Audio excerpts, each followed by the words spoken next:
अस्सलामुअलैकुम जी। Ehsan Abbasi mission tourism club की तरफ से इस वक्त वीडियो बनाने का मकसद आपको मौसम का हवाल बताना है। इस वक्त मौजूद हूँ मैं अपने होम टाउन मरी में और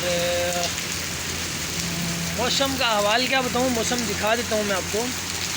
ये आप देख सकते हैं कि बारिश का सिलसिला ज़ोर शोर से जारी और सारी है। और सुबह अच्छी धूप थी, तेज़ धूप थी, गर्मी महसूस हो रही थी, लेकिन वो कहते हैं कि मरी का मौसम कराची का फ़ैशन, इसका आप कभी भी एतबार नहीं कर सकते, किसी भी वक्त बदल सकता है। तो आप जो लोग भी देख रहे हैं वीडियो को, वो ज़रूर मरी आएँ, उस मौसम को एंजॉय करें। और मिशन टूरिज़म क्लब की तरफ से आप सबको वेलकम है। आप आएँ, हमारे साथ टूर करें और अपने टूर को यादगार बनाएं।